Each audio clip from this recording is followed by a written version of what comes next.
Hey girl, hey, welcome back to my channel. It's your girl Misha. Thank you guys for joining me yet again for another review. We are back with a brand new review for Put a Ring on It, Season 4, Episode 4. If you are new here, then welcome. I give lighthearted reviews with a little bit of laughter and a little bit of shade and a whole lot of detail. If you're back for a second or third time, then welcome back. Y'all, please don't hesitate to like, comment, and subscribe to the channel. Share with a friend. Hit that notification bell so that you will be updated each and every time I upload a video. Now, child, let's get into it if we gonna get into it. When the episode first opens up, the couples are meeting with Dr. Stacy. She breaks the news to them that Chance and Dunbar will not be continuing. Good riddance, okay? It was performative and it was a secretive mess. So, goodbye. So she tells them that relationship issues don't just disappear. They go with you wherever you go. And they won't be continuing with 2 empty seats because they have a new couple. The new couple is Jasmine and Zay. So they have been together for 3 years. It was going down in the DMs on Instagram, and their first date was in Cancun. She said he told her that his cousin was going to Cancun. So she was like, cool, I'll meet you down there. I was like, what now? Anywho, he said what he loves about her is she's fine and has a distinctive laugh. Jasmine laughs like a dolphin.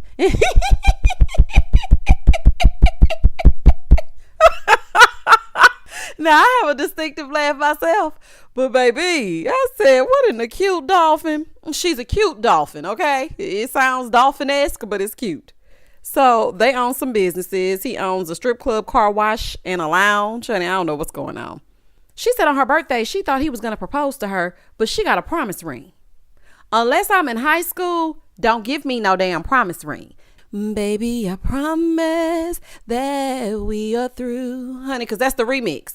If you give me a promise ring, I promise that I'm going to leave, honey, and everything ain't gonna be all right. Don't give me no promise ring at my big grown age. Don't promise me nothing but an engagement ring.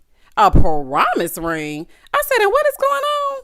Anyway. Right then would have been the end of it, okay? The end of all of it. You're not finna have me hanging on with this promise ring. Boy, gone. She said in Cancun, a beautiful woman came up to her and said that Zay asked for her Instagram. He gonna say, that wasn't me. That wasn't Zay. That was Larry or some name he called himself, child. I can't even remember. He's like, yeah, I had 32 shots. Okay, Jamie Foxx, blame it on the alcohol. You ain't had no, it ain't got nothing to do with no 32 shots. That's your MO. Okay, you wasn't too drunk to count how many shots you had. So now all of a sudden it was because of the 32 shots. Anyway, so then we switch over to Catherine and Ricky. Side note, I'm not sure of their ages. Jasmine looks to be a little bit more mature, beautiful woman. And Zay is giving Phil Mob. Okay, that's what Zay is giving me. So we switch over to Catherine and Ricky and his plats to find out about the date with the exes. And so they tell Dr. Stacy how it went. So then she asks Jasha how things have gone since she met with them. He said they've been having more conversations, and Joya said that she's learned to relinquish control. And so Jasmine was like, I can really relate to her. Okay, I can relate to the control thing because I try to control everything too. And I kind of get aggressive because I'm from New York. What? Now, people do say that people from New York get a little bit more rah-rah than anybody else. You can tell when a person is from New York, they just have that thing about them. Okay. A certain je ne sais quoi, if you will. But stop using that as an excuse. Okay. You just like to act a fool, and that's just that on that. So Zay agrees that she does try to control him. He was like, yeah, but she's my everything and I just don't want to mess it up. Well, why isn't she your wife yet if she's your everything? Y'all should be married by now.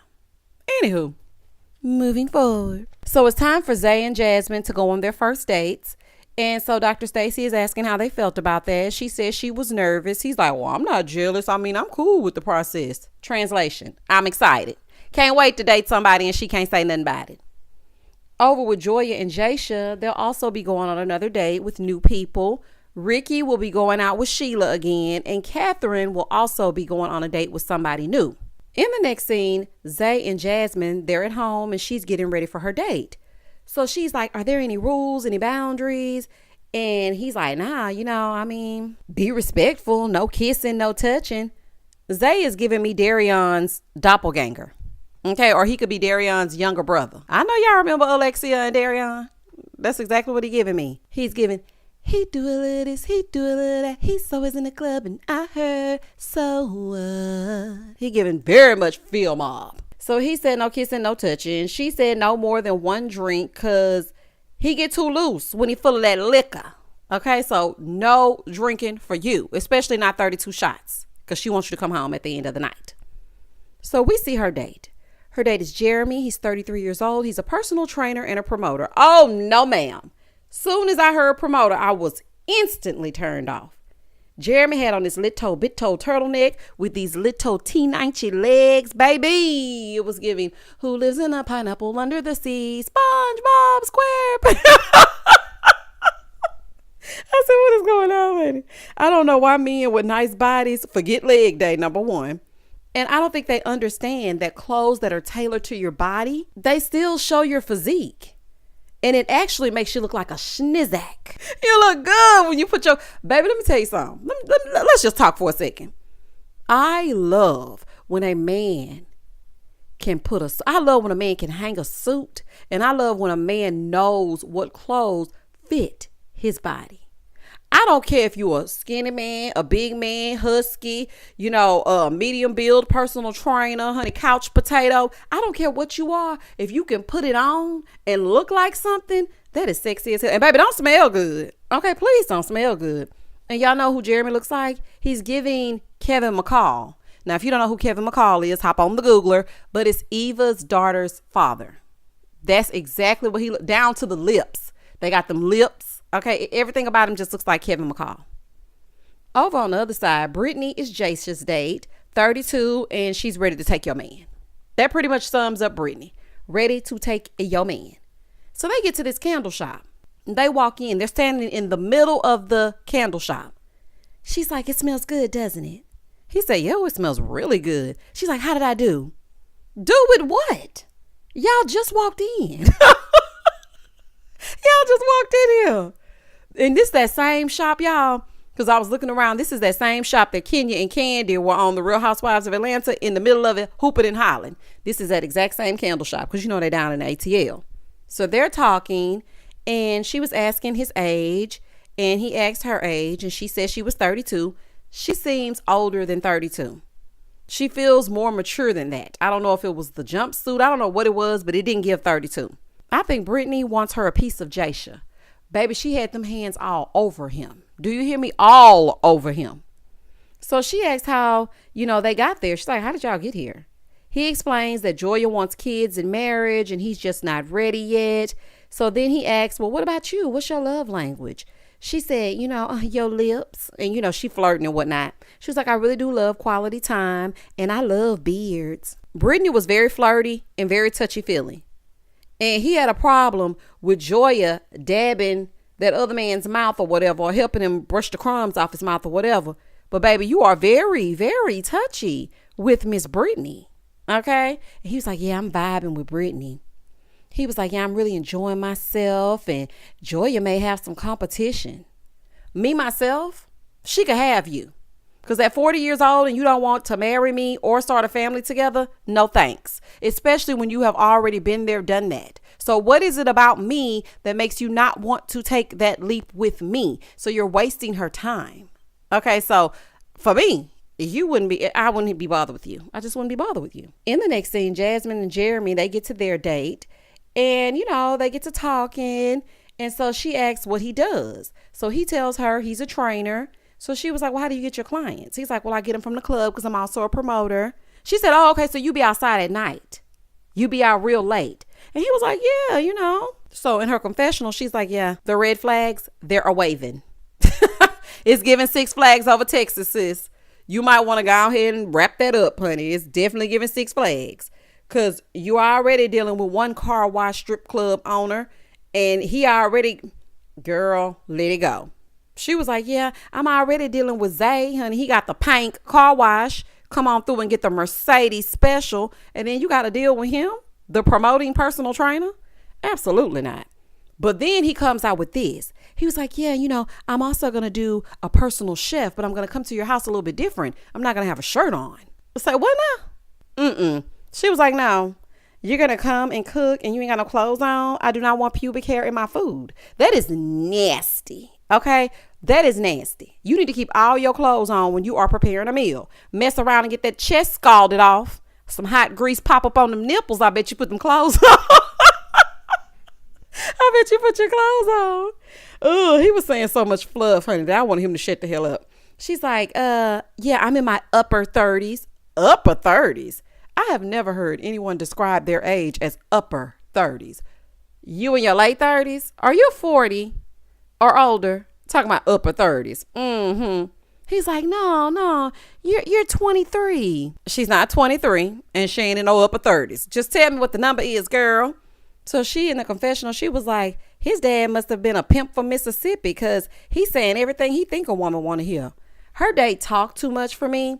Plus, he gave me hustle man vibes. I'm not about to deal with you and all your side gigs and showing up naked at people's homes. Absolutely not. No, ma'am. In the next scene, Ricky and Sheila, they get to their date. This is their second date. You know, the one with the fiery red locks. So they get to their second date. They sit down. She's like, what did you order? He said, I ordered the Cajun lamb chops. She said, oh, you ordered the most expensive thing on the menu. The show must be paying. That's all I could think of. Because I'm like, I know Ricky ain't buying no Cajun lamb chops with his money, child.